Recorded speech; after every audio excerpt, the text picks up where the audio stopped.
Thursday night, after Thursday Night Football, the Krug Show rolls, and tonight, look who's in the house. Sterling Bennett joining us the last couple Thursdays. We're fired up to have him. Niners Cardinals, week 3. Can the Niners run the table? I don't know. We'll talk about it coming up next. Right now, join us.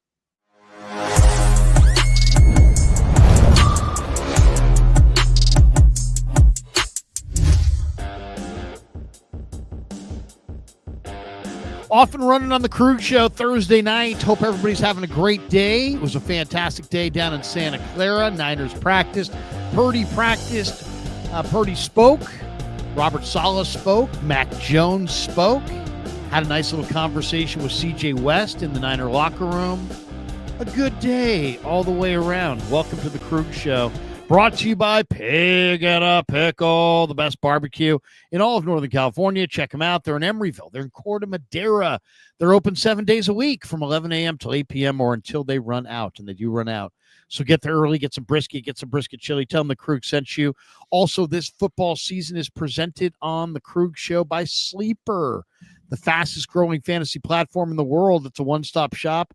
You get blazing fast news, real-time stats, group chats, season-long leagues, and of course, Sleeper picks for daily fantasy.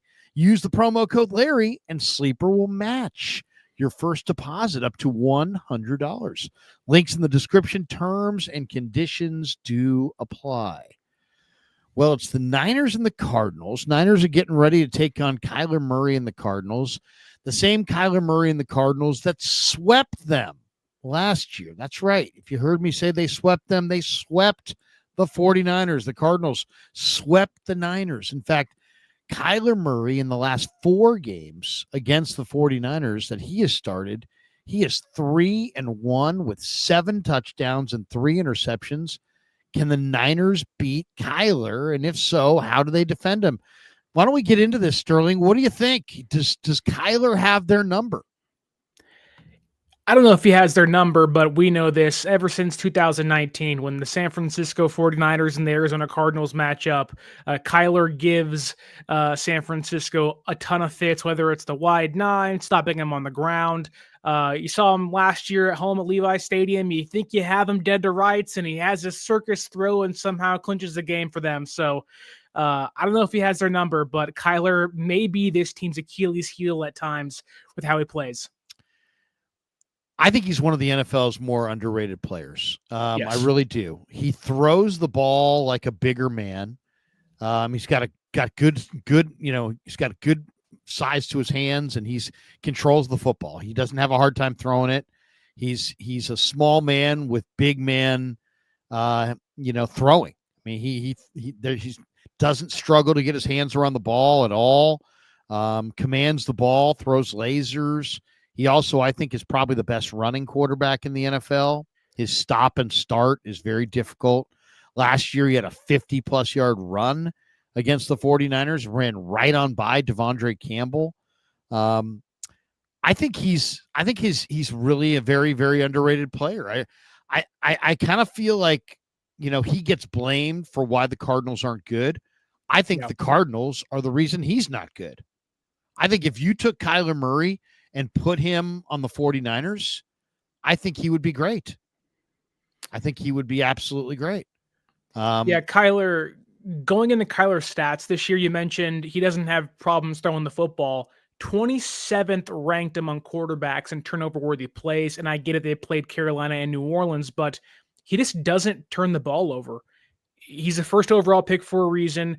Last year, albeit he did tell the Cardinals he wanted to run the football less, he was the most efficient quarterback in designed runs over Lamar Jackson, over Josh Allen last season. So I know he gets clowned for the Call of Duty, the height stuff and everything, and that makes sense. But Kyler really is a really kind of polarizing quarterback, but underrated, I think is the word to use, that the NFL does not respect him enough right now in 2025. If you walk around and say, CJ Stroud, people are, whoa, CJ Stroud. I'd rather have Kyler. People talk about Dak Prescott and, Dak Prescott. And I'd rather have Kyler. People talk about Jordan Love. Oh, Jordan Love. I don't know. I haven't seen it. I'd rather have Kyler. I'd rather have Kyler than a lot of NFL quarterbacks. Here's the thing that I think is going to be something to watch. John Lynch kind of hit on it a little bit this morning on KMBR when he came on. He's like, we're going to have a really smart rush. And really, when it comes down to it with Kyler, you have to have a very disciplined 4-man rush. You can't give him obvious run lanes, because if you give him obvious run lanes, he'll take it to the house. He won't just, oh, you gave him an obvious run lane. He had a nice 15-yard run. No, he's going to run. He's going to take off down the sideline. He's going to be gone. Yeah. And it's going to be a house call. So to me, that's you have to be very disciplined in your, you got to rush together. Now, a lot of people look at defensive line in the NFL and they think, oh, it's just a bunch of guys, trying to chase down the quarterback.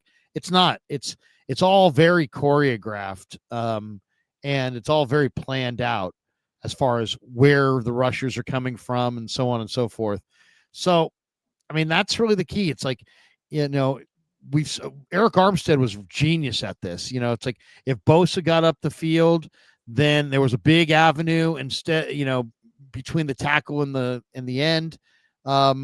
He would maybe he's bull rushing. He would notice that space and kind of move over to keep the quarterback kind of corralled. And he kind of understood how to be that mature guy who kind of stays in his lane as everybody else is just kind of doing what they want and freelancing. So I think they really missed that in Armstead, but that's what I see in this one. It's like the Niners have a lot of good defensive linemen, and their young defensive linemen are coming off a very strong performance. Mikael Williams was great. Alfred Collins was phenomenal. Those two guys were the best that they've been so far. They're riding some great momentum into this one, but how they rush Kyler, I think, is going to determine who wins this game. Well, on top of that, you mentioned early in the show that Devondre Campbell was getting your run by Kyler last year. Having the added speed of D. Winters help you to kind of corral Kyler back in on the perimeter if he gets outside and you can't set a hard edge.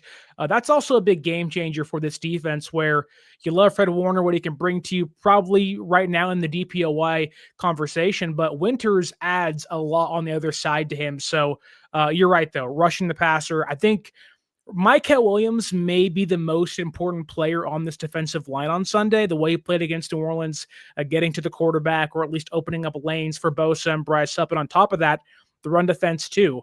The Cardinals will at times utilize Kyler as a designed quarterback run. And there's a big thing for Mikael, who's in his first year at San Francisco, young player, obviously. How much have you learned, in your first 2 weeks? And they've kind of been ramping up the mobility of the quarterbacks. Sam Darnold, somewhat mobile, Rattler, more mobile. Now here's Kyler Murray, maybe the most mobile guy in football, not named Lamar Jackson. So it's a big test for a defense, even for Robert Saleh coming back to San Francisco. Kyler gave him fits in 2019 too. So I want to see what Robert has learned in the last couple of years in New York, and hopefully he has taken some of the struggles he's had against Josh Allen and brought them over to hopefully have success against Kyler this year. It's going to be fun. It's going to be fun to watch. Jonathan Gannon is a defensive coach. He's the head coach. Yeah. Drew Petzing is the offensive coordinator. And, I was talking to some Arizona people this week, and I'm like, let's tell me a little bit about this offense and what are they trying to do and how do they utilize guys and how are they setting up their route combinations and what's the design? What's the methodology of what they're trying to do offensively? And what I was told by more than one person, which I thought this was interesting, is that they really have a very clear utilization of every weapon within their system, right? And that is that they're using Zay Jones and Michael Wilson, who both have vertical speed. They're using those guys and maybe a little bit of Greg Dortch to just run off the coverage. They're running the go. They're running the deep patterns. They're running deep go type patterns, posts, corners, goes. They're running the deep route and running off the coverage. And they're then coming underneath to the tight end, Trey McBride, and to their number one receiver, Marvin Harrison Jr., MHJ. Big Marv, who they say is quite a bit improved, a lot stronger from year one to year two. So that sounds like what they're trying to do. And then they run with James Conner and Trey Benson. Benson's got more speed. Conner's a little long in the tooth. They add wrinkles at the line of scrimmage to make you have to defend. The idea of Kyler's running, in addition, which opens up some run lanes for their bigger running backs. But I think that's probably what you're going to see. Is you're going to see Zay Jones and Michael Wilson. Try to create that space. And if they get open down the field, Kyler will throw to them. But it's all by design to try to create room underneath for Harrison and for the tight end, Trey McBride. And I think that's how this game's going to be won. How well do the Niners defend Trey McBride? How well do they defend the pass game to Marvin Harrison? And do they limit the explosives in the run game? Whether it be to Kyler or to their backs. I mean, Benson had a 52-yard run in week one. Kyler ran for 50 against the Niners on a run last year. So I think that's the plan.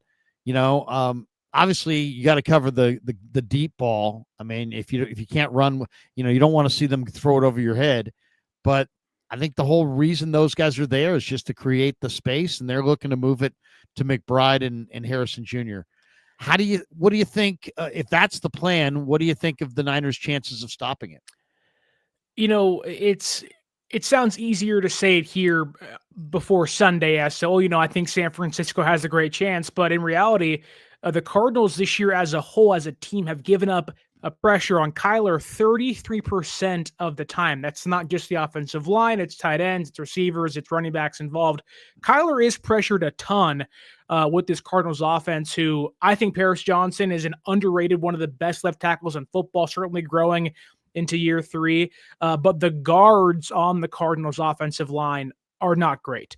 Evan Brown, Isaiah Adams, they have allowed 6 of the offensive line's 10 pressures this year, going back to Micah Williams, Jordan Elliott, who had a really great game against the Saints as a pass rusher. Can you get interior pressure, force Kyler out of the pocket, or at least force him to make a play with his legs, and hopefully your guys can kind of clean things up? But on the ground for the Cardinals, you go to their scores in PFF, and how much do they matter? To some degree, a lot, to some degree, none. But it's worth mentioning here that they have right now the second worst run blocking offensive line in football, which you really wouldn't expect that, knowing James Conner, Trey Benson, Kyler being 3 formidable rushing options, but only 4.5 yards a carry, which isn't terrible. They're running the football about 40% of the time out there in Arizona.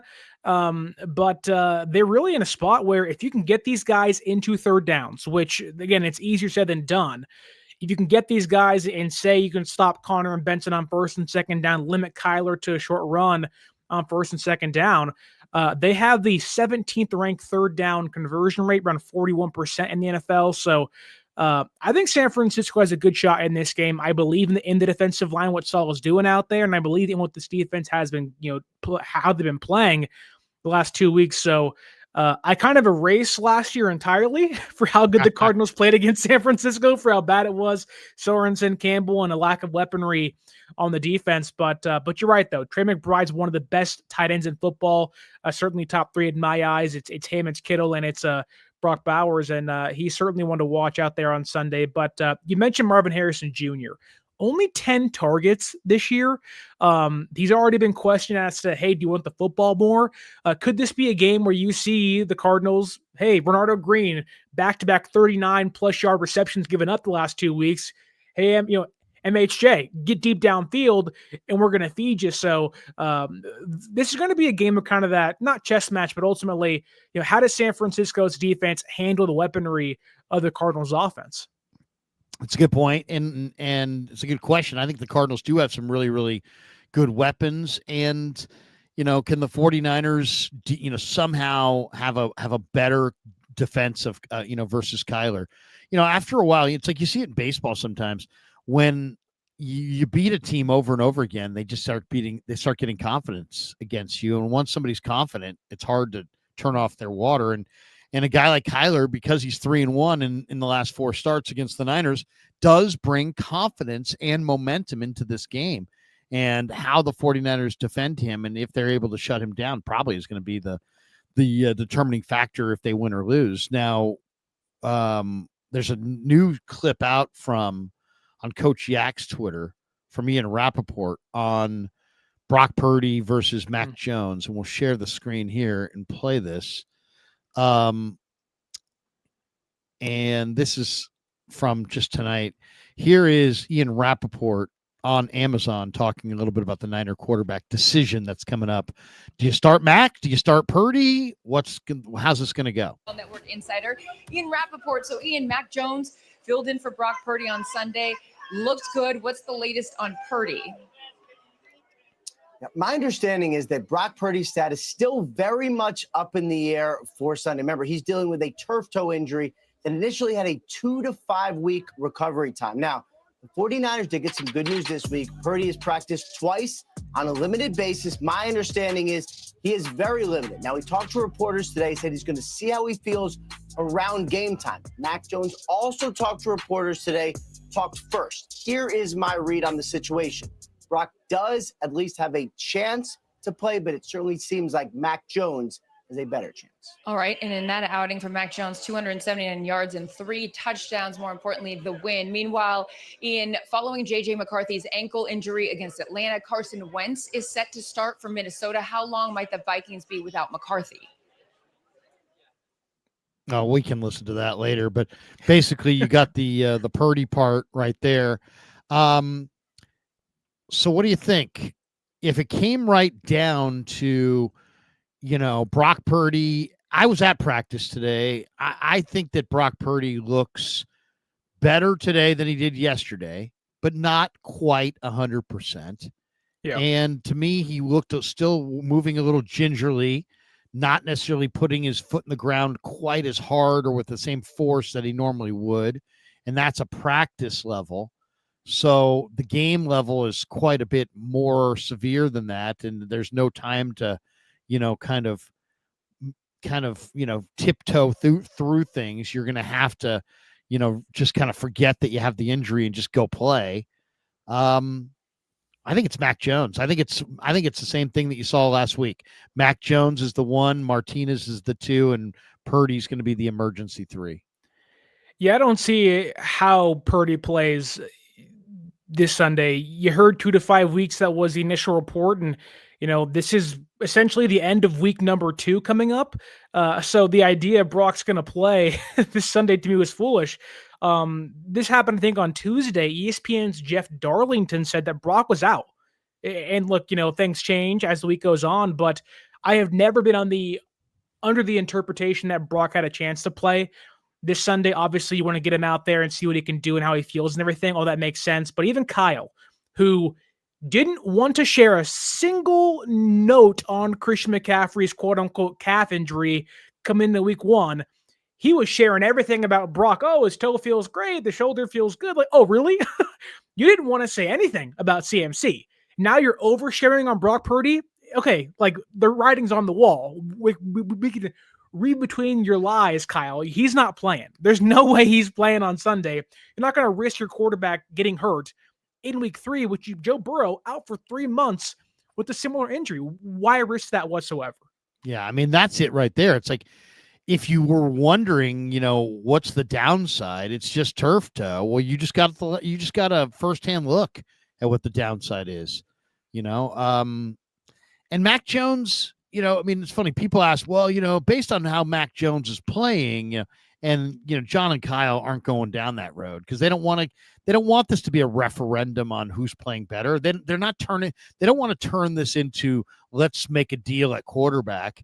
They want Brock to be the guy, right? That's why they paid him, and they're not going to back off that. So he's their guy. So they've maintained, hey, look, it's not about Mac and how he looks and how and this and that. It's about, is Brock ready to roll? And if he's ready to roll, then he's going to roll.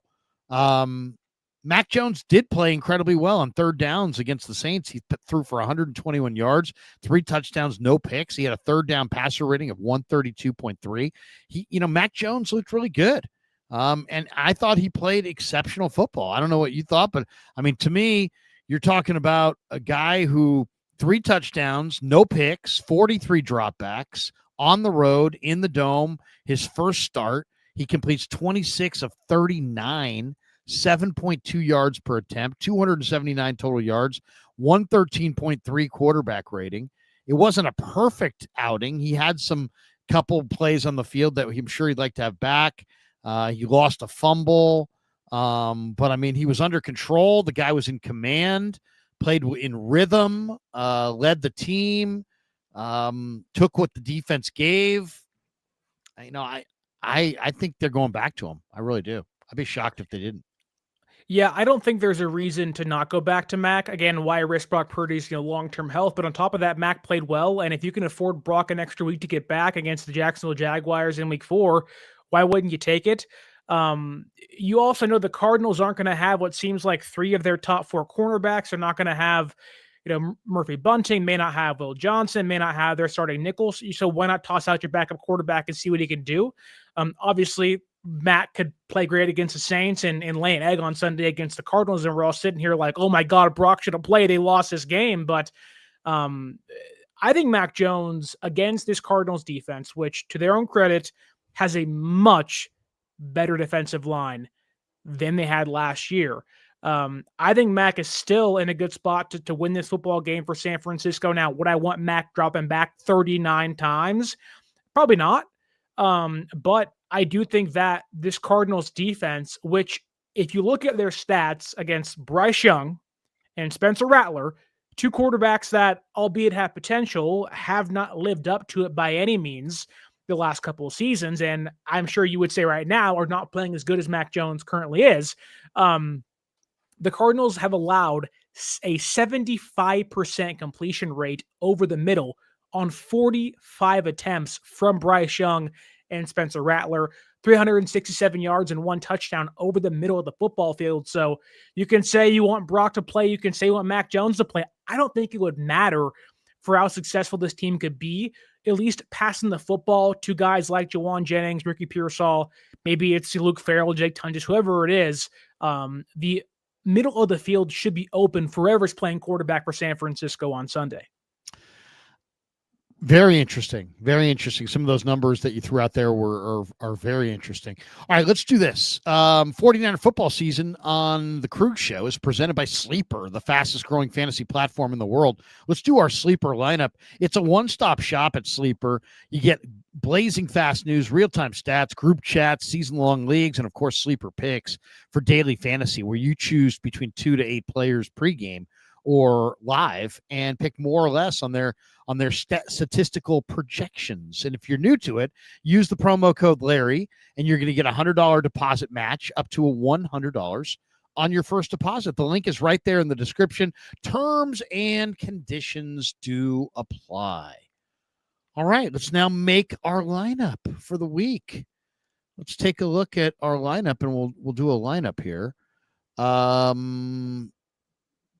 Let's see. We're going to put up the lineup. There we go. And we can choose between players we want in the Niners-Arizona game. So we go to Niners-Arizona. It's really easy to navigate. You go there, and then down here, you got all your options. So let's take a look at Christian McCaffrey. McCaffrey has been a revelation in the first 2 games. He's been absolutely outstanding. Okay, so you can have an anytime touchdown, 36.5 receiving yards, 70.5 rushing yards, 110.5 rushing and receiving. I think I like the receiving yards. I think I like 37 receiving yards. Yeah, it certainly seems like CMC has been utilized, especially against New Orleans, much better in the passing game. But I would almost look at anytime touchdowns because McCaffrey has 10 in 7 games against the Cardinals in his career. He is a guy who I think the Niners this year have not scored a rushing touchdown. The odds are that changes this Sunday. So if it was me, I'd pick anytime CMC touchdown. Let's do it. Cardinals this Sunday. I like that one. Let's go to Juwan Jennings. JJ had a 26% target share to 15% for Pearsall. So people wondering, who's the number one receiver? It's Jennings. What do you think of that? 52.5 receiving yards. Seems a little on the high side. Yeah. Do you buy into the Cardinals defense losing their top-ish 3 cornerbacks? I think they may toss out 3 safeties. They're going to have Budda Baker and Jalen Thompson. Probably going to see D'Adarian. I think it's Robinson this Sunday too. So I don't know how good Juwan's going to play. Obviously, he's a mismatch for a lot of defenses being a big slot receiver, but I almost want to say receiving touchdown again. Like I think he's in a good spot for at least a red zone touchdown in this game if they can get there. I agree. He's the money guy. Let's say receiving touchdown for JJ. We'll go more than a half. There you go. Now, let's go to Murray. See what Kyler's got here. So he's got 28.5 rush yards, 220 pass yards, 243 combined yards. I think, he had a 50-yard run last year on one run. I think it's very reasonable to think that over the course of the 4 quarters, he'll have 30 yards in rushing. So he's at 28.5. I like more than 28.5. Yeah, he's averaged about 35 a game the last 2 weeks. So I think that's a good part. Obviously San Francisco's defense is probably better than the Saints and the Panthers, but Kyler's averaging in the 30s already for 2 games. So that's probably going to stay the same. I think, the one thing about the 49ers in this game, if they do try to use a couple receivers to run off the coverage and they're going underneath, at least there's going to be some where they cover the guys underneath and Kyler just takes off and runs. All right. So there we go. We have a 3-entry deal for $5. And what will that pay us? 33. 5 pays 33. Is that what we got there? There we go. 5 to make 33. So we need Jennings with an anytime touchdown, McCaffrey with an anytime touchdown, and Kyler Murray with 29 or more rush yards. If that happens, we go 3 for 3. Our $5 turns into $33. Courtesy of our good friends at Sleeper. Big thanks to Sleeper. Remember, use code Larry for 100% deposit match up to $100. Links right in the description below. Terms apply. Help support the show, and it gets you rolling on the #1 sports app. And let's be honest, it's also just a ton of fun. It's a ton of fun. I like winning my Sleeper lineups. We won our Survivor pool tonight. Nice. For we're in the Cambiar Survivor pool. We went with Buffalo against Miami. So we're 3 for 3. We've gotten to week 4 already in the Survivor pool. All right. I wanted to share. There was a great cut this week. One of my favorite sound bites of the week was Jonathan Gannon talking about Kyle Shanahan. And it's I thought it was a really compelling cut. Now, there's a lot of coach speak, right? There's a lot of everybody kind of says everybody's great. Yeah, we love this guy. This coach is right here. This guy's really amazing. And so you don't know how much of it is somebody just kind of sucking up to you publicly and trying to sweet talk you as opposed to their honest opinions on these guys. But I felt like Gannon sounded genuine here. And I don't know his personality that well, but here he is talking about Kyle Shanahan and the challenges of preparing to face a Kyle Shanahan offense. Here we go. A little Jonathan Gannon. It's your 3rd year in the division preparing for a Kyle Shanahan offense, at least with the 49ers. How would you describe preparing and game planning for a Kyle Shanahan offense? Hard, difficult.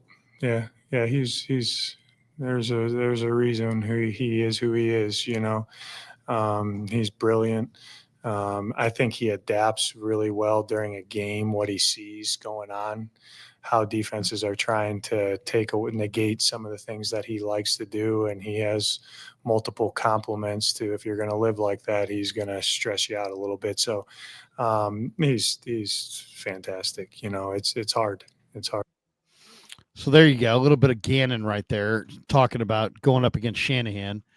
And then I decided, well, you know what? Maybe I'll ask Kubiak, what he thinks of that and about the in-game adjustments part of it. That was the part I kind of thought was interesting. So let's hear from Kubiak here, talking about Shanahan's ability in midst of the game to, make adjustments on the fly. When we're looking through the pictures, and Gannon pointed out that Shanahan's really good in game at making switches on the fly. You've worked with other coaches, I'm sure. How does he compare?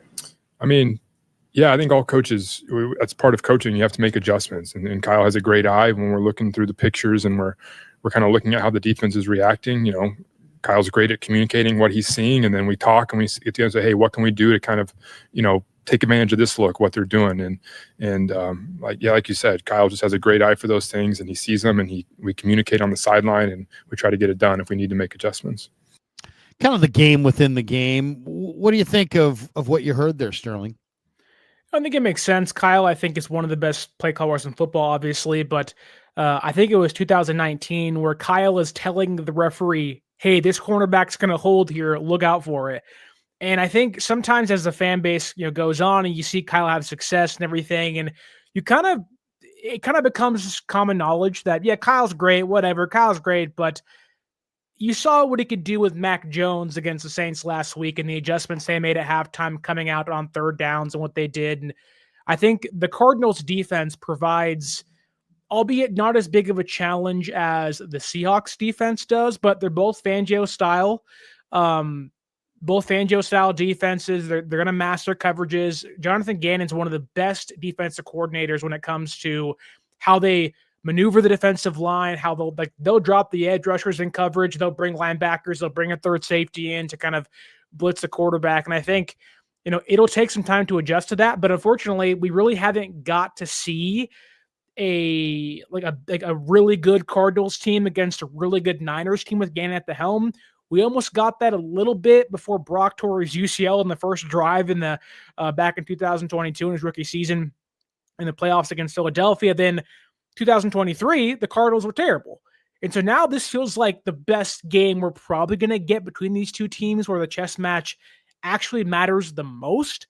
And you're going to have to see Kyle kind of become, or at least show the, hey, I'm a damn good football coach. Don't forget that against Gannon on Sunday. So it'll be fun. I think when you get to see Kyle go to work and actually kind of show off a little bit, that's when Niner games get really fun.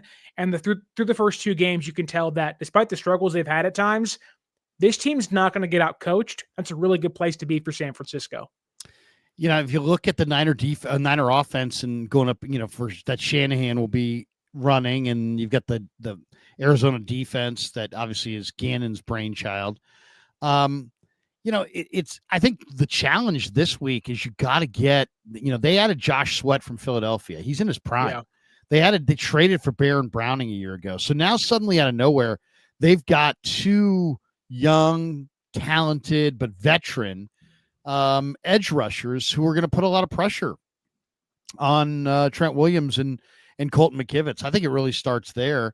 I think Buda Baker's a tremendous player. There's no question, but they're dinged up at corner. To me, it's about, can you block Josh Sweat? Can you block Baron Browning? And then the third guy up front that's wreaking havoc, believe it or not, is still the ancient one, Calais Campbell. Calais Campbell is playing terrific football. Now, it may not last. He may not be able to play at this level through months of football. We'll see what he looks like later in the year. But here we are in September, and Calais Campbell looks like one of the best players on the Cardinals defense. Well, also don't forget Jordan Birch, a 15% pressure rate and a 9% run defense stop rate too at Oregon this past year as draft. He's been a kind of revelation for them on first and second down, and he's getting to the quarterback too. So they have found a lot of guys. They signed Calais Campbell. They signed Dalvin Tomlinson to eat up space on the interior. This is a good Cardinals defense, at least up front with the defensive line. Savon Collins, underrated too in that grouping. So they have a lot of guys that can get to the quarterback in many ways. I think Calais Campbell had the game kind of sealing sack against the Panthers last weekend. So they're making plays. They're hungry. And I think, at least my mindset looking at the Cardinals, is they feel like they're ready for that year 3 jump. Now, are they? We don't know yet, but it certainly feels like they believe they are. Beat the Panthers, beat the Saints, won a road game week 1, won at home last week, barely, I might add. But now they're on the road again. San Francisco feels like they're back. Here come the Cardinals trying to kind of, push the big dog down and kind of stake their claim to part of the NFC West. So it's going to be a good game. It's going to be a dogfight in the trenches. Hopefully San Francisco can hold up. And I think, Connor Colby, this is a big game for him. How do you handle your first NFL career start? How do you handle the best defensive line you've faced through 2 games so far? So trench warfare, big point of victory, hopefully, for San Francisco. No doubt. Here's a stat that I think is kind of interesting. NFL rookie snaps per team. Through 2 weeks, the 49ers rank 4th in rookie snap count percentage at 13.8%. There it is right there. You see the 49ers 4th. Number 1 is New England. Number 2 is Cleveland. Number 3 is Miami, and the Niners are 4th. The lowest rookie percentage of snaps so far is the Rams, which is probably good to see that they're not getting a lot out of their rookie class this year after the great rookie class they had last year. That being said, you mentioned Connor Colby. If I just said to you, the 49ers have a lot of rookies. This is their volume class for sure. They have a lot of rookies contributing, and by the time the season's over, they may even have more. On offense, Jordan Watkins, Connor Colby, Drew Moss, Jordan James. Defensively, of course, Mikel, Alfred Collins, CJ West, Marquis Siegel, Upton Stout, Nick Martin. A lot of rookies on the Niners. Which rookie are you most enjoying watching right now? It's hard not to say Michael Williams. I'm not sure if you saw the stat that came out, I believe, from Nate Tice of Yahoo Sports this past week, where the Niners run defense, when Michael's on the field, around 66% success rate. When he's off the field, it plummets 40% to 25%. Michael, he's long, he's lanky, he's got a ton of power, and there will be a period of necessary growth where the sacks aren't happening, but you saw against the Saints what he can do in that pocket to get to the quarterback, open up space for Nick and Bryce Huff. I think Michael has just been a jump off the broadcast game film you see on TV type of player so far. I've liked what I've seen from Stout and Siegel, but Michael to me is the big one. Obviously he's your first round pick, but he's showing like it so far through 2 weeks. Yeah, no, he just looks so monster. Really, it's like it looks good. Across the board, it's like it was a well conceived, concept. Now on draft day, they hadn't signed Bryce Huff yet. Yeah. But man, the Huff signing is such a perfect move in lockstep with the Mikel draft choice. So now you have Mikel setting the edge in the run game on first and second down, and he does it in a way that is he is just beastly. Like, good luck getting to the edge. Good luck trying to seal him with a tight end. He's just absolutely destroying tight ends. And he's seemingly doing it without a lot of technique, just absolutely just raw power. Raw power, just overpowering these 240, 250 pound tight ends. So he's a great edge setter in the rush game. But then you add Huff opposite Bosa, and now you've created so much space inside. And then you found Gross Matos, who just is seemingly like this ideal tag team partner. And what I'm seeing is just that Yatir Gross Matos and Mikel, they're way too quick. if you spread out these guards and you make those splits bigger, those guards are already going to struggle with these two guys because they're in a pass rush situation. But when you had a speed rusher like Huff and kind of add and kind of spread that line out even more and give guards who are yearning for tight quarters, instead they're getting wide open spaces. And now here comes Mikel and here comes your Tier Gross Matos, and these guys are 275 and they got kind of some shimmy and they've got some length and some speed and power. And it's like these guards just, they can only hold up for just a little bit, a little bit. So that the Huff Mikel additions up front. And not only that, Mikel is playing a ton of snaps. Yeah. He's playing almost every single defensive snap. So he just gives them so much. First and second down against the run, third down against the pass. Man, if that continues, that would be something. If I had to say a close second, the improvement in week 1 to week 2 in Alfred Collins is so extraordinary that it does make you go, wait a second here. Is this guy going to be the best defensive player on the team? Is he on that kind of a trajectory? Because you forget he's incredibly raw. And now he's getting a chance to be coached. He's got a great coach. He's hanging with Bosa. That's the other thing, too. Like going to practice, I'm watching Bosa in the midst of drills pull Mikel and at times Alfred aside and show them some hand placement games and some better, kind of winning techniques, and they're drinking it up and carrying it right into games. So I'm excited about all these guys, but I'd say Mikel 1 right now and Collins 2. Collins a close second. And I talked to Wes today. He feels like he played a significantly better game this week than last week as well. It does seem like San Francisco's strategy at defensive line is coming together. Again, it's still early, so we'll see how things progress throughout the year. But the jump that Mikel and Alfred Collins made, I thought was exponential walking into week 2, where we kind of left week 1 saying, Mikel played okay. The sacks weren't there. The pressures weren't there, but he was double teamed 95% of the time, couldn't do much. But Alfred Collins looked terrible week 1.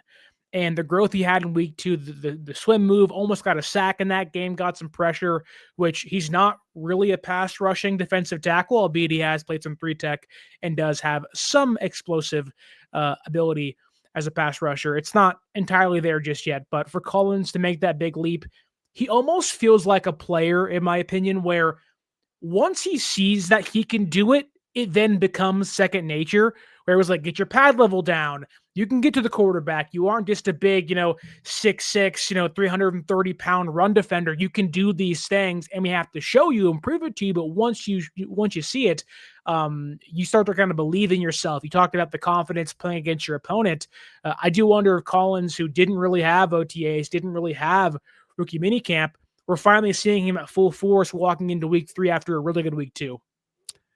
One of the articles that I saw in the offseason that I really enjoyed was ESPN, right when the camp was going to start, did a story about the 100 best moves of the offseason. And I was like, I wonder what number Bryce Huff is. I'm looking. He's not there. I'm looking at the top. Oh, top 10, top 20, no. 30s, no. 40s, no. He didn't make the top 100. Did not make the top 100. And I'm sitting there and I'm going, what the heck? Why would this guy not make the top 100? You added a pass rusher in his prime. Why is this guy not making the top 100? And then it hit me. You know what? He didn't do well. He left the Jets after he did do well with the Jets. And then he didn't have a good year in Philly. And when you're in the Northeast, and that's where the media is, if you have a bad year on a good team, it's like, well, you must have sucked. Yeah. But he just wasn't a scheme fit in Philadelphia. And I'm going to share the screen here on a Brian Baldinger tweet. I guess he went on the radio on 95.7 The Game, and he said this about Bryce Huff. He said the Eagles made a mistake.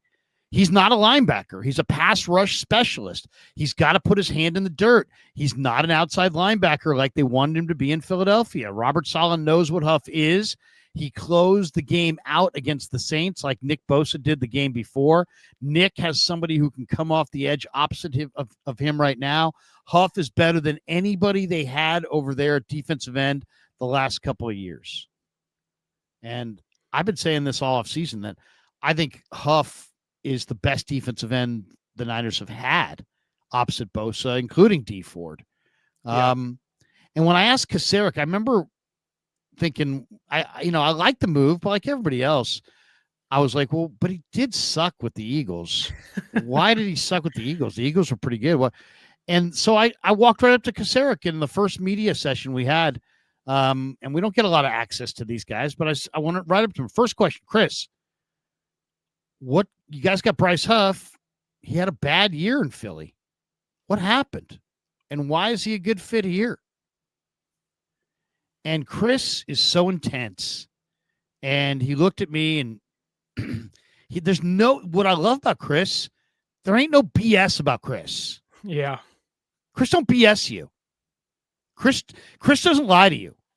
Chris doesn't, he'd rather tell the PR staff, hey, I don't want to talk and sit it out than actually tell lies. He's not going to tell lies. He's just not. He's a straight shooter. He's a tough guy. He's a straight shooter, and he's an honest guy at his core. So, and he said to me, he's like, and he made and it's an esoteric point for sure.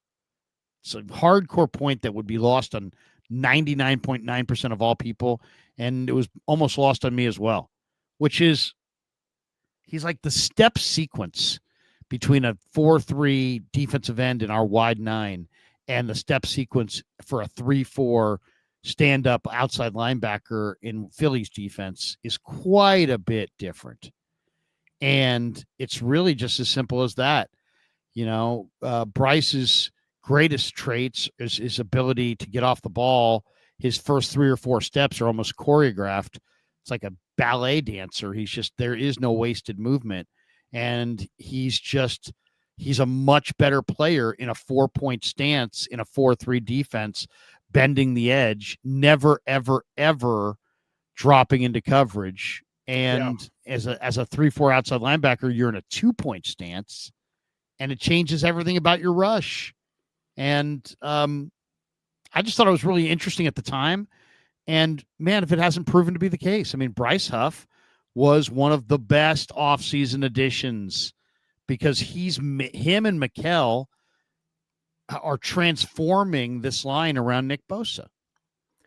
Well, that's the great thing, too, is because a lot of people talked about once they drafted Mikel Williams and they got Bryce Huff, and, it'll be like 2019. But in reality, I always thought they were trying to remake that 2021 defensive line. It had Ebukam, it had Arden Key, it had Charles Omenihu, and you can see, albeit, Bryce Huff is much better than all those guys right now.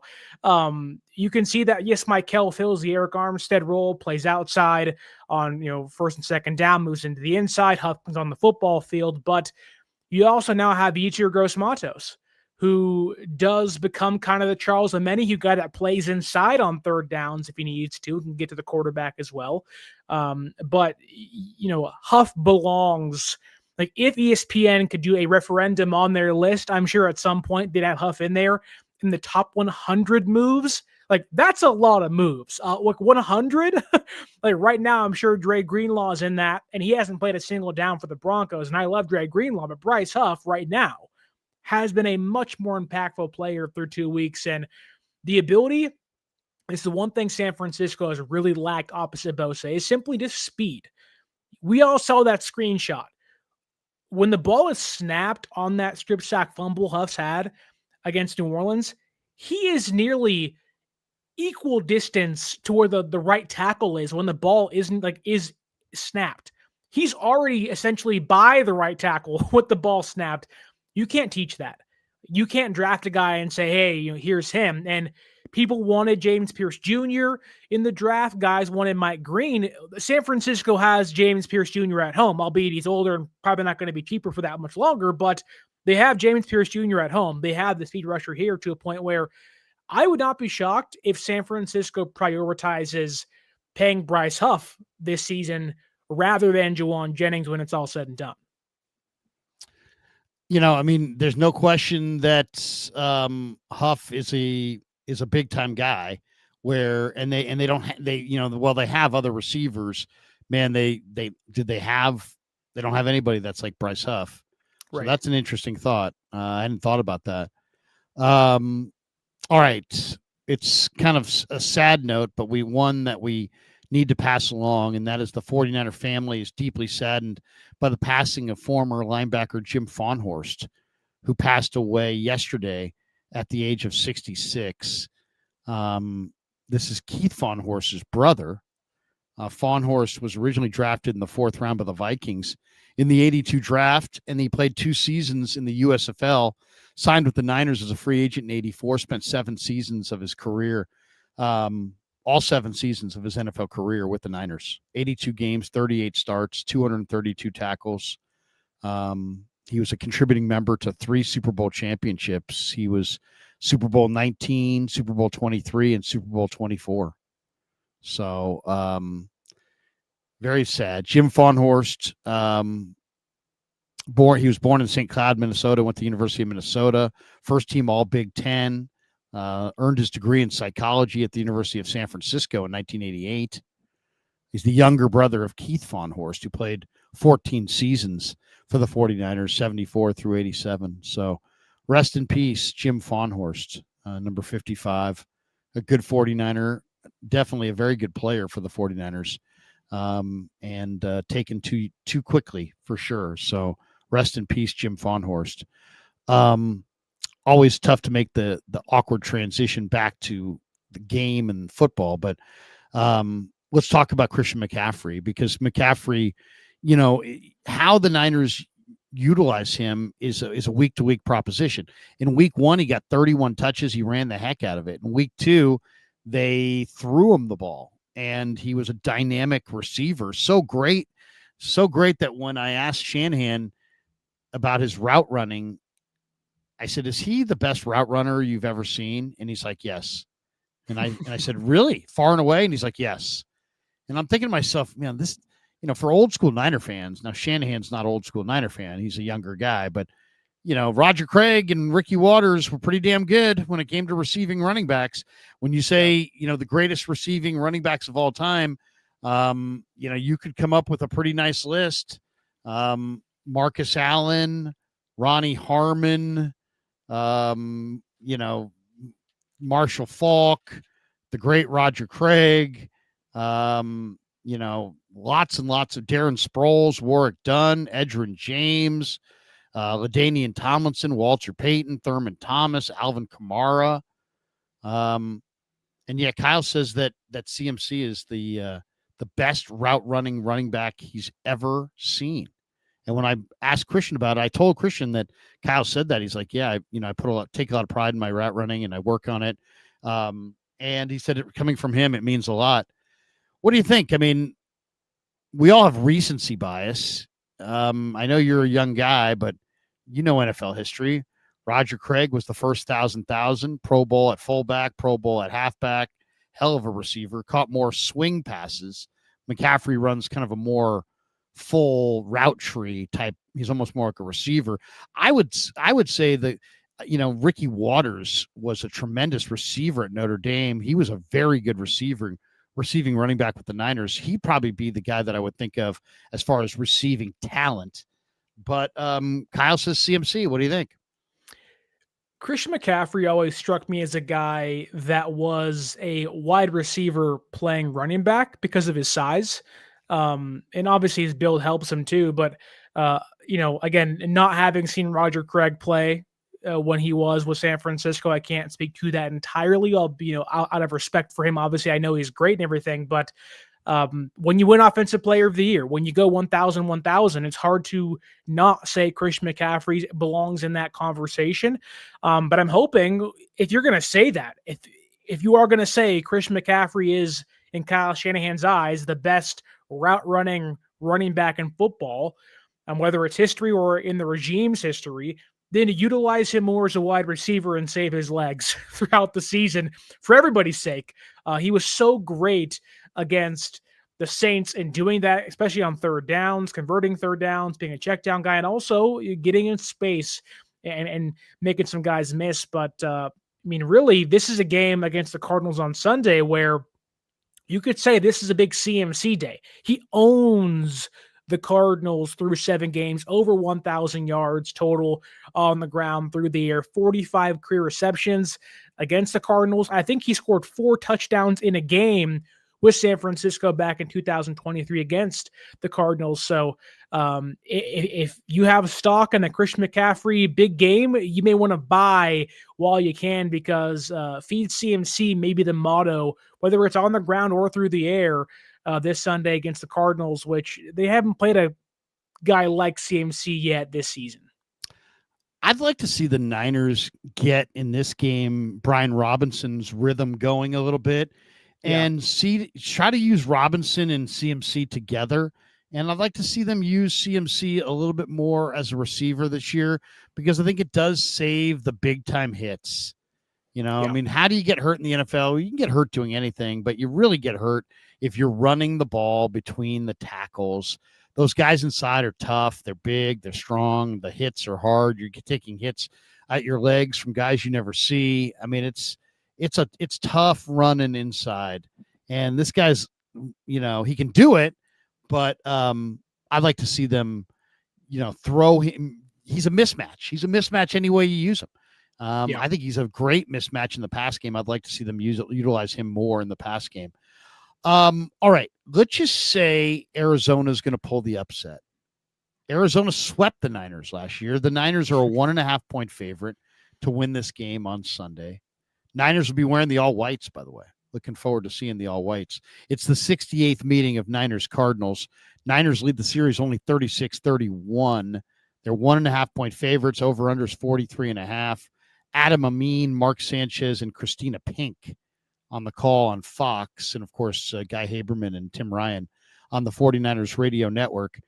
Greg Papa, we love you, brother. We're thinking of you. It was great to see you back on the radio, and we want to see you back doing these games. But we're thinking about you, brother. How does Arizona – paint me the picture, Sterling.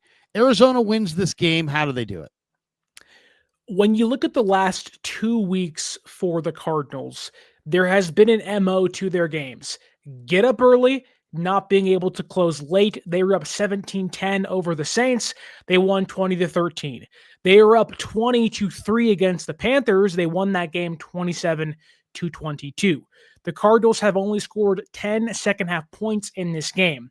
If San Francisco, like the Panthers and the Cardinals, go down early in this game, the one thing you cannot do is not run the football. You have to find a way to run the football. Yes, on paper, the Cardinals' run defense has been one of the best in football. However, opposing teams, because they get down, stop running the football.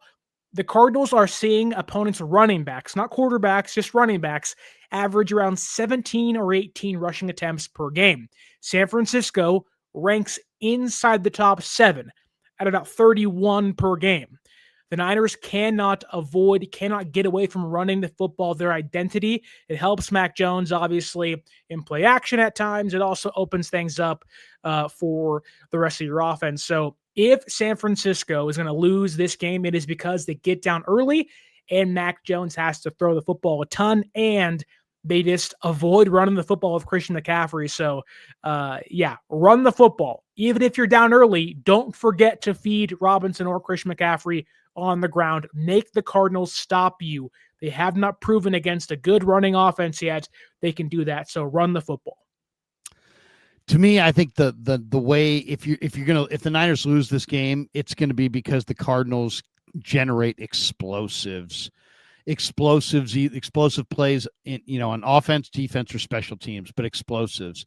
What do I envision? Maybe a downfield pass to a Zay Jones or a Michael Wilson, a big penalty, by the Niners' young defensive backs who maybe don't play with poise with the ball in the air, as these guys are trying to stretch the field and Kyler takes some shots.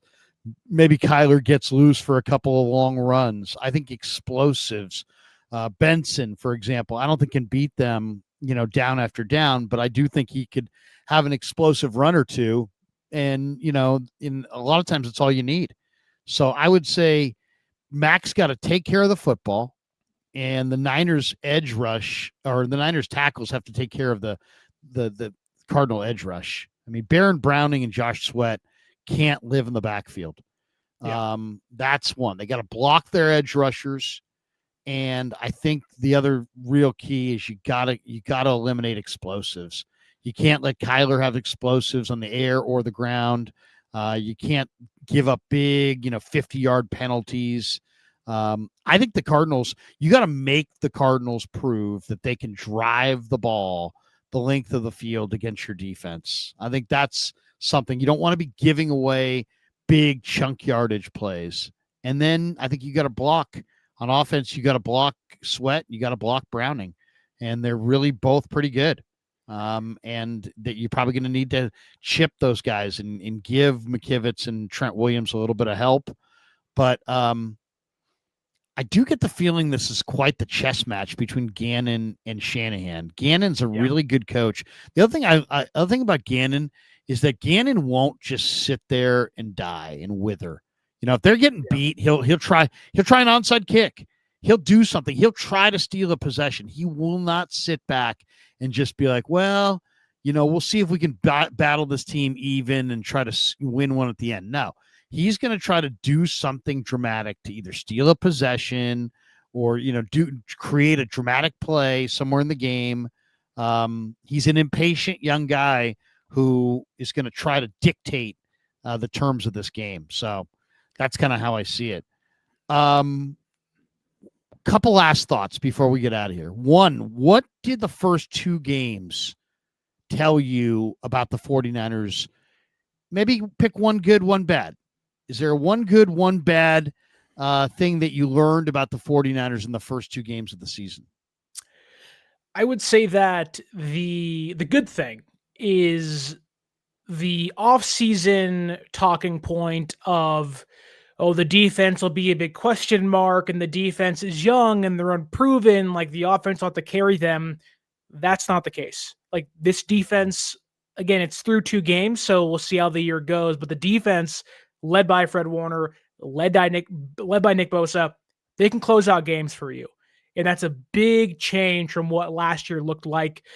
This team knows how to finish games for the first time in 2 years, it feels like, too. So I think getting away from Brock Purdy and George Kittle and the offense has to carry the defense. No. The defense can very much play complementary to the offense any given Sunday, at least, again, against the Seahawks and against the Saints. The bad thing, I would say, is where is this rushing offense? They're averaging closer to 3 yards per carry with Christian McCaffrey, with Brian Robinson, who you traded for. I get you played Seattle, a really good defense, but you played the Saints, and you ran it better against them. But this team has to find a way to run the football. That's Shanahan's bread and butter. It's what he wants to do. And whether there's no lanes to run, there's a lack of explosiveness. I don't think they've had more than one rush over 12 yards this year. That does not feel like San Francisco 49er football. So bad is not being able to run the football very well, but the good is the defense has been a big game saver for them through 2 weeks. Yeah, I mean, I would say the good is they've got a way to finish people off.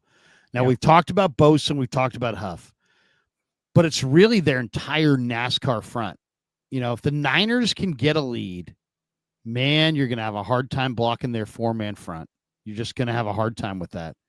If they can get a lead. I like the teeth and the finishing ability of their defense. I think there's talent on all three levels of the defense, but it's the addition of Huff and McKell specifically, which has given their defensive front, when they have a lead, just unbelievable teeth. And I just think that's a really dynamic thing that I didn't necessarily know that they had.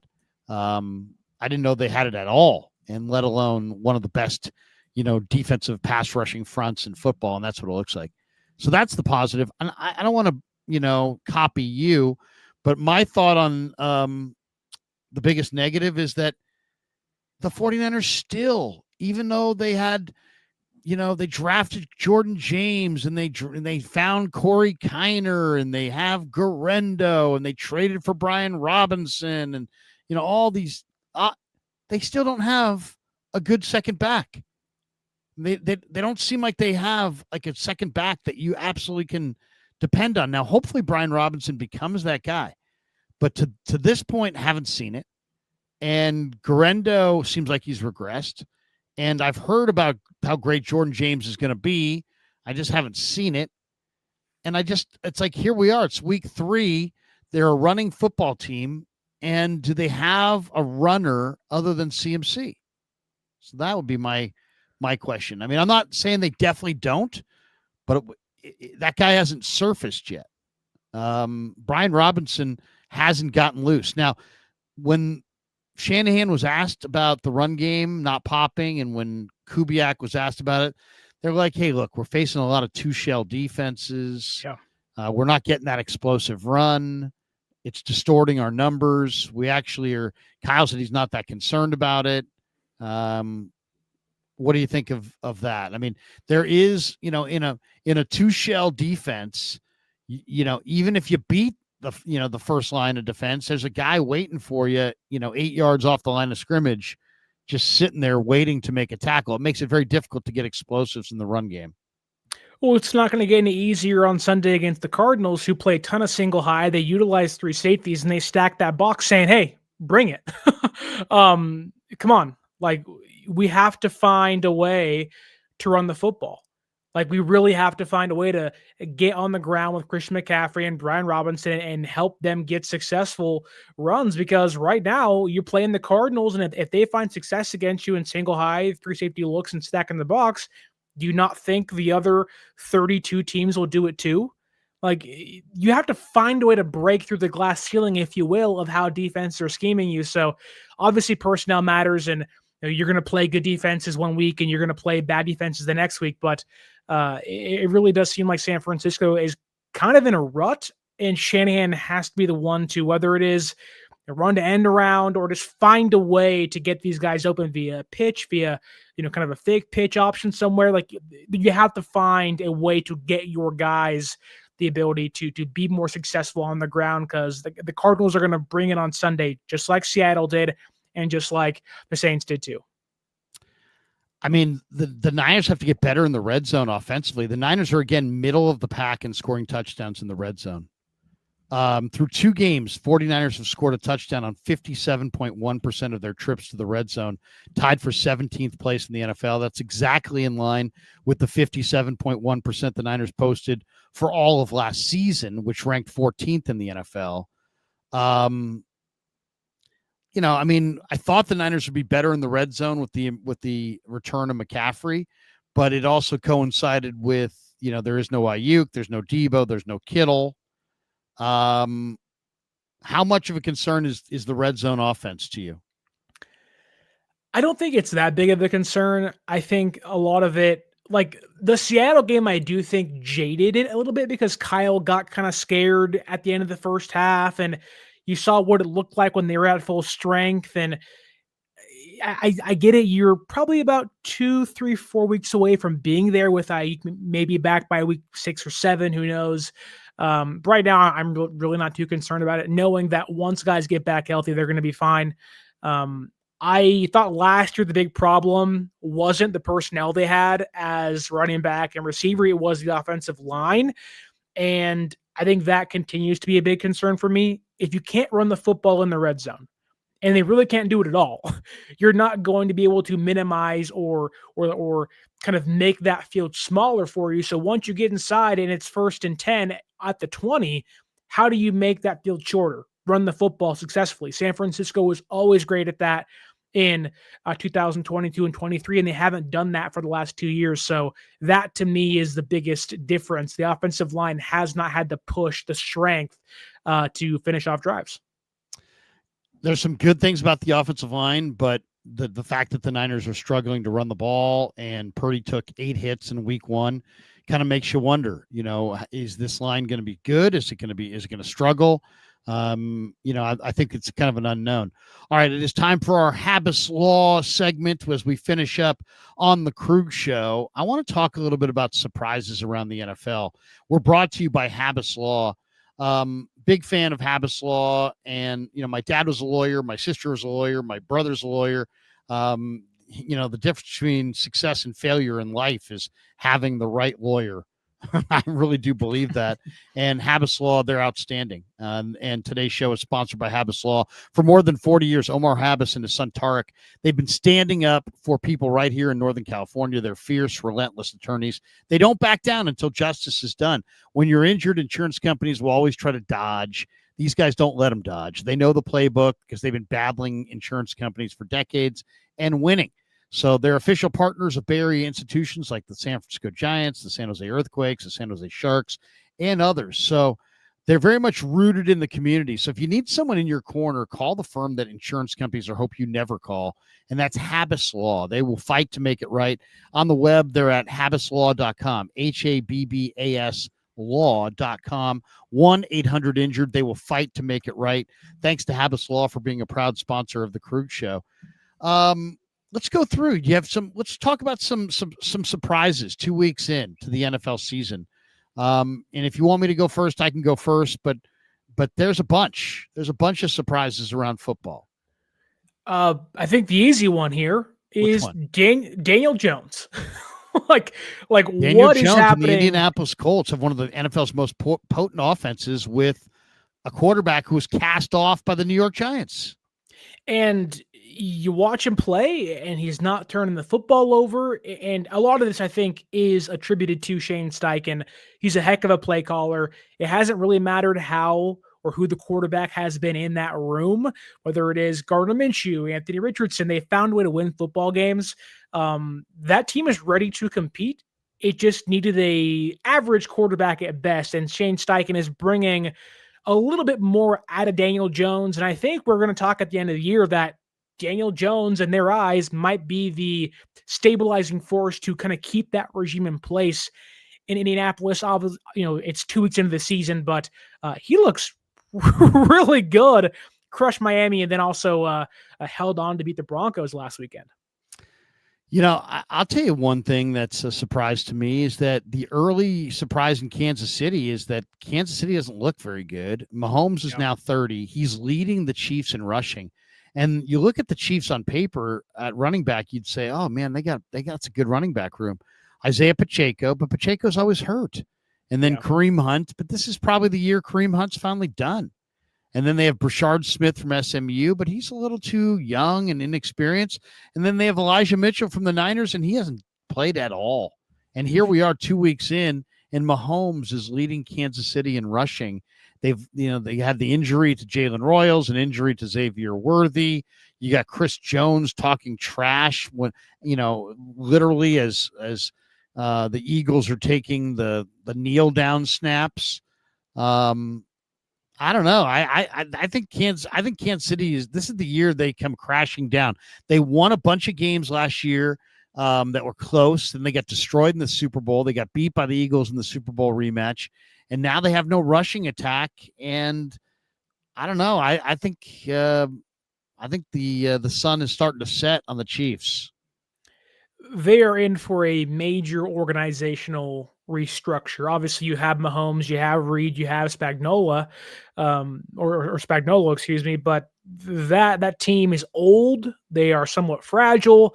They can't run the football. They don't have the wide receivers. Kelsey's aging out. Like, we are now, I think, entering in the period where we saw with Tom Brady, where there was a decade he didn't win anything. He was competitive. He was in the playoffs, but he did not win a Super Bowl. I think we're going to see that now with Mahomes. He's won a handful. He's been great for, the last, near decade, if you will. But this to me feels like their drought setting in out there in KC.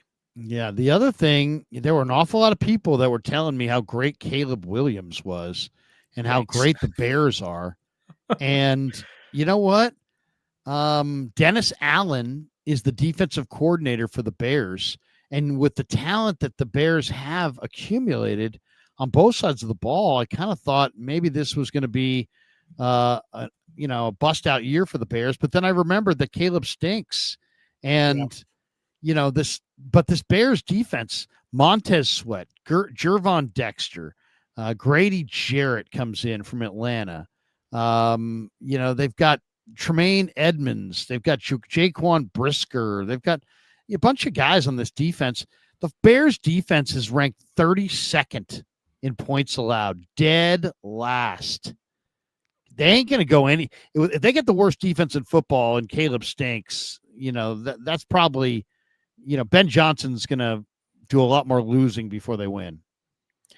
I am a little shocked that Caleb hasn't realized now entering into his second year with a really good play caller and a lot of weapons at his disposal that he doesn't have to continually play hero ball. You're not playing, some random college in Mississippi. Like, you're not playing these terrible teams in college in the Pac, 12 now, whatever it's called. You're playing the NFL. You cannot hold the football for 10 seconds and expect to complete a pass. And you see Caleb in structure, he looks fine. He looks like a competent quarterback, but as soon as those first 15 plays are done, Caleb gets into hero ball and he just looks like a shell of what he could be in the offense. Yeah. I mean, they were, a lot of people are like, oh, they're an outside Super Bowl contender. What? No way. No way. Come again? No. Now, a team that does look really good to me are the Atlanta Falcons. Yeah. So, I mean, you've got Bijan Robinson. You got Michael Penix, but they're not really throwing it all that much. You got a really good backup quarterback, obviously, in Kirk Cousins. You got a pretty good offensive line. You got decent weapons. Ray McLeod, Drake London, Darnell Mooney. And then their deal was they had no pass rush. So they just killed it with numbers, right? They signed Leonard Floyd as a free agent. They drafted Jalen Walker out of Georgia. Then they were like, oh, we'll trade next year's number one. We'll get James Pierce out of Tennessee. Yeah. They already had Arnold Ebiketie. This team also added Billy Bowman and Xavier Watts in the secondary, two of the better safeties in the league. And now Jeff Ulbrich is their new defensive coordinator, whose son made that stupid mistake in the offseason. What did his son do again? He texted or he texted Shador, right? Saying, was it Shador? Like, you're going to get drafted in the first round, whatever it was. Right. It was Shador. So, so that's kind of a dark moment for Ulbrich. But, they've invested in their defense, Ruka Rororo in last year's draft, Zach Harrison, Caden Ellis. They got a bunch of guys. They brought in Devon Diablo. I think the Falcons, the early surprise is the Falcons have one of the most potent pass rushes in the entire league right now. And a lot of that's because of the new faces there. So to me, that's a surprise. I also think, especially for Atlanta, it's just about getting numbers. You have your quarterback in place in Penix, but Raheem Morris does know how to call plays and scheme up things for a defense. Maybe not as a head coach with the Buccaneers back in the day, but you ask him to call plays for your defense and not be the guy leading your offense. That defense is in a good place right now, where last year I think they were 8-9 or at some point down the road, they were vying for the NFC South. And I think, albeit, again, it's through 2 weeks, they're going to be in competition with the Buccaneers very easily. Could have beat them in week 1 this year. So I'm a big fan of what the Falcons have going on out there in Georgia. They look really good. They're young. They have a ceiling to them currently, but they're in a really good place right now. Another surprise is that, Aaron Rodgers looked pretty good last week, or has looked decent so far, even though they lost to Seattle. But the Steelers defense ranks 29th in yards and points allowed per game. Yeah. That's a surprise. They killing paid my fantasy team right now. I mean, the Steelers really, really bad. Also, a lot of people thought the Houston Texans were going to be a Super Bowl team. CJ Stroud has been pressured on 39.1% of his dropbacks, 7th most in the league. They don't have a good enough offensive line. Yeah. which they remade the entire thing during the offseason. They traded Laramie Tunsil to Washington, and they were hoping it would pay off, but then Joe Mixon got hurt. You don't have Tank Dell in the slot. Christian Kirk's been out the first 2 weeks. Nick Chubb and Woody Marks can't really move the football on the ground. Like, that offense, quite frankly, sucks in Houston right now. And Stroud, you hope, is the guy, and you believe he's the guy. He just hasn't played like the franchise quarterback he looked like. I think it was a mistake to fire Bobby Slowick, a year and a half ago, and they haven't really been able to find their footing ever since that. It's funny that the starting quarterback turnstile is a trend to watch again this season. Last year, 59 different quarterbacks started at least one game. That's 9 shy of the NFL record of 68, which was set in 2022. Just 2 weeks into this season, look at that number's already on the climb. Up to 5 starters could be out in week 3. Joe Burrow with the toe, J.J. McCarthy with the ankle, Brock Purdy with the toe or the shoulder, possibly Jaden Daniels with the knee, Justin Fields with the concussion. I mean, it's unbelievable. I mean, when you think about, the quarterbacks going down left and right in the NFL, I mean, it's, you need multiple quarterbacks. I think it's safe to say. Where would the 49ers be? I mean, if the Niners still had Brandon Allen or Josh Dobbs, their outlook for the season right now would look different than it does right now with Mac Jones. You'd be talking about 6 wins, maybe. Like, that's how bad it would be. Another wasted year. And obviously then, seats start getting hot and everything. But I will say, of that grouping of backup quarterbacks that are probably going to play long-term, am I wrong to believe that Jake Browning might be able to lead the Bengals to somewhat of a competitive season out there in Cincinnati? I kind of was considering him as a backup as a fantasy option, because they do have Jamar Chase. They do have T. Higgins. They're probably going to throw it a lot. He's put up some fat numbers. He plays on time in the system. You have Chase Brown. He'll get it out quick. Like, there's reason to believe that for as bad as the Pittsburgh Steelers defense has been, for as bad as the Browns are, you can lose twice to the Ravens, whatever. You're fighting for a wild card anyways. Keep them competitive, up until you get to around, December. Joe Burrow comes back and say you're a 7-win team with a couple games to go. Why not bet the Bengals to sneak into a wild card? I believe in Jake Browning. Yeah, that's a good one. Folsom High School, right in Sacramento. I'd love to see it. It'd be great. Now, they don't have much of a run game, No. Chase Brown, they got Taj Brooks behind it, but they don't have a lot. All right, let's hit a couple supers and we'll bolt for the door. We got this one. Keegan Barsuglia. He says, as a 27-year-old, I never got to see Roger Craig play. I imagine him being like a Debo combined with Achane. How would you describe him with today's players? Well, he wasn't a Debo.